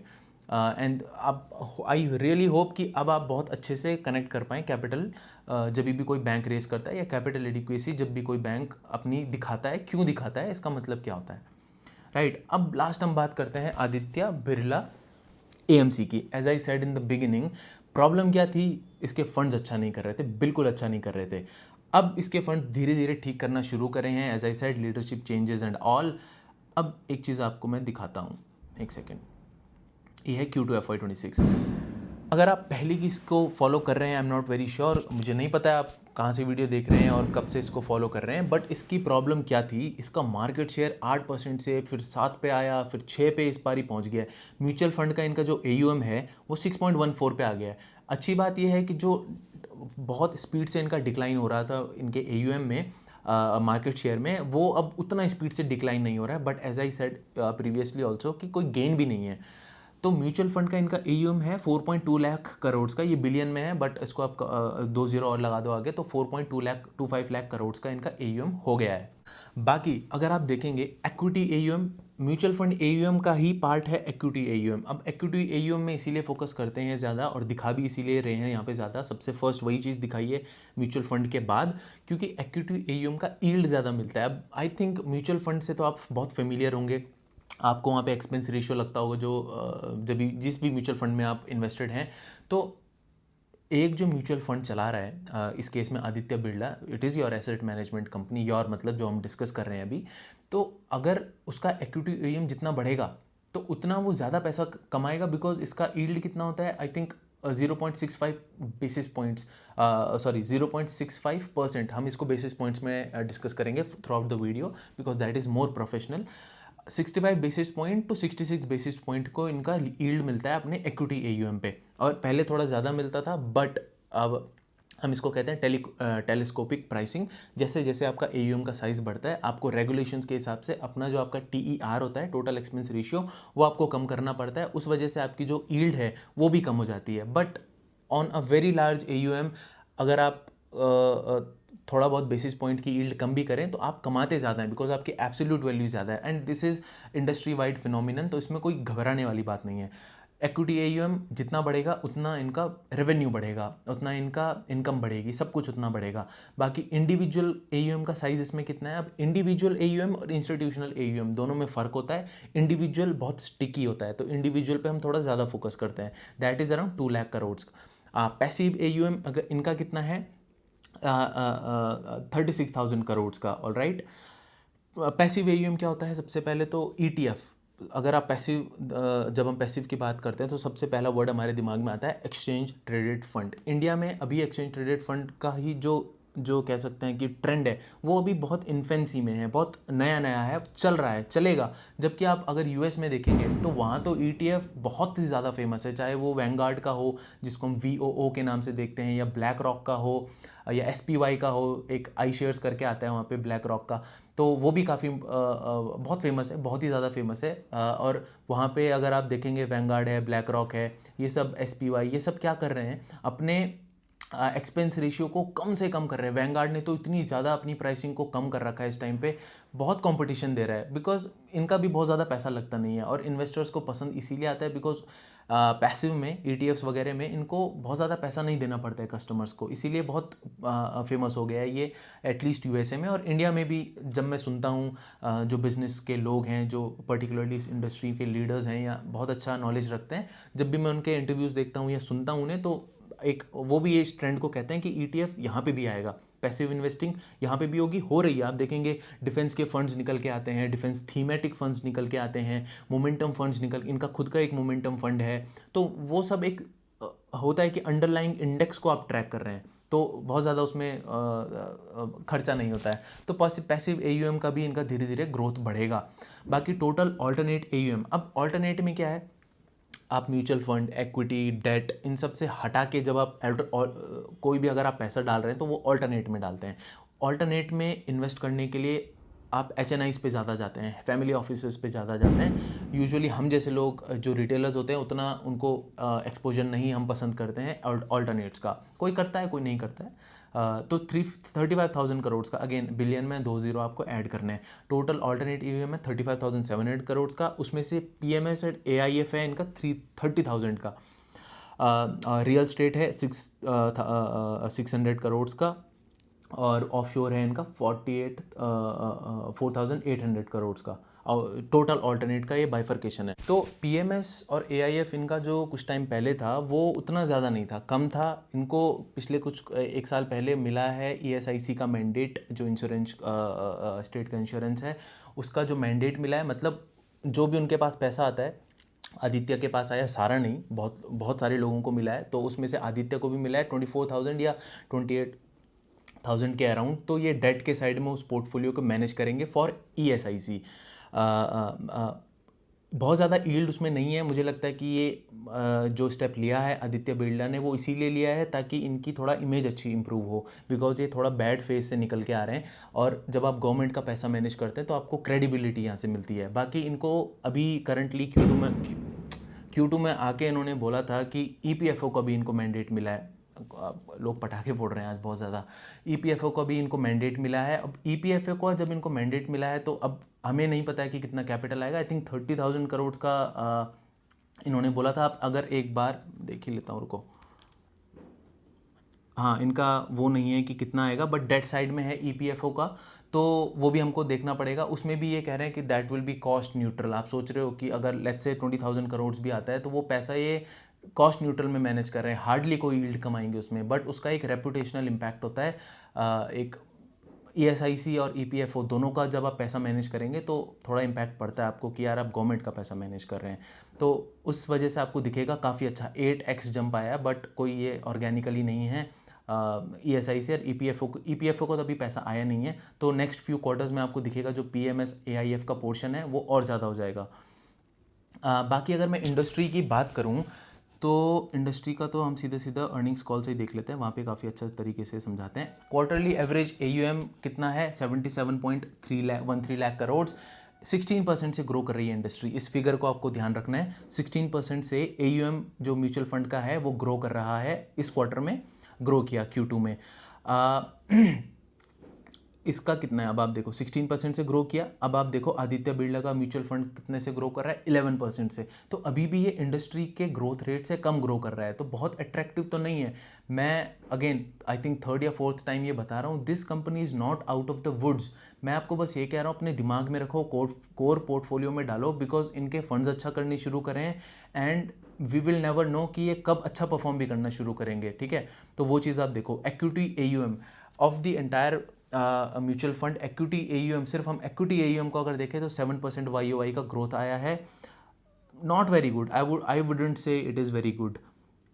बाकी एक सेकेंड, इंडिविजुअल AUM अगर आप देखेंगे, फिक्स इनकम इनका पहले भी अच्छा करता था। फिक्स्ड इनकम के अच्छे खिलाड़ी हैं, अच्छे प्लेयर हैं। 15% से ग्रो किया है, no comments on that.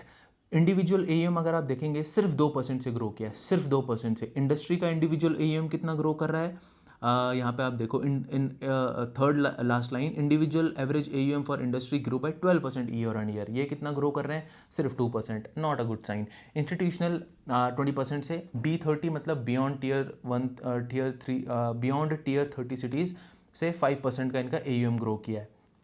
Okay, अगर हम देखेंगे, एक सेकेंड, SIP का इनका जो, अब इनकी मैं पहले प्रॉब्लम्स की बात कर लेता हूँ। इनके क्या है, SIP के रिडम्पशंस बहुत ज़्यादा आ रहे हैं, जो बिकॉज इनके फंड मैंने जैसे बताया काफ़ी टाइम से सही नहीं कर रहे हैं, और इनका 34% जो डिस्ट्रीब्यूशन है वो होता है ब्रोकर, जो ब्रोकिंग ऐप्स हैं, angel one, Zerodha, Paytm money या फिर ग्रो, ये सब जो ऐप्स हैं वहाँ से इनका 34% का AUM आता है वहाँ से।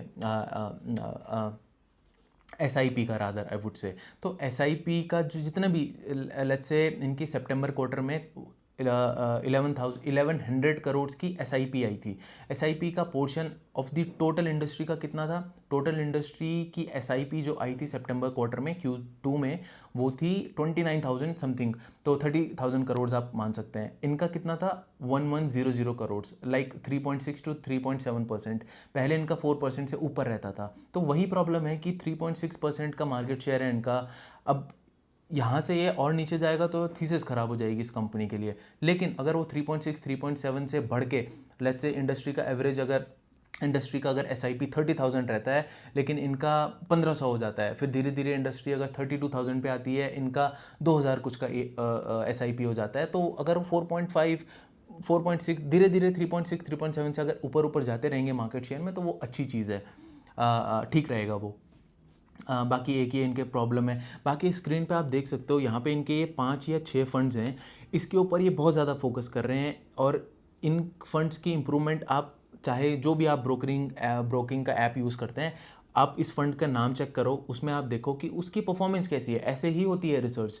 अब उसकी परफॉर्मेंस आपको अगर लग रहा है, उसमें आप नाम देखो कौन कौन से उस फंड में नाम है, या डेट साइड में है या किस में है क्या नहीं है, जैसे जैसे वो फंड अच्छा करेंगे वैसे वैसे जो नेशनल डिस्ट्रीब्यूटर्स हैं या आपके बैंक्स हैं या फिर डायरेक्ट एजेंट्स आपके हैं या फिर ब्रोकिंग ऐप के कोई हैं, बिकॉज डिस्ट्रीब्यूशन आपको करना है अपने अपने म्यूचुअल फंड्स का, जितने भी आपके फंड्स हैं जितना आप डिस्ट्रीब्यूट करेंगे उतना ज़्यादा लोग आपके पास आएंगे। लेकिन जो डिस्ट्रीब्यूटर्स हैं वो आपके फ़ंड को तभी डिस्ट्रीब्यूट करेंगे ना जब आपका फ़ंड परफॉर्मेंस अच्छा होगा। अगर फ़ंड का परफॉर्मेंस अच्छा नहीं है तो वो आगे जाके रेकमेंड क्यों करेंगे लोगों को। तो that is the only problem.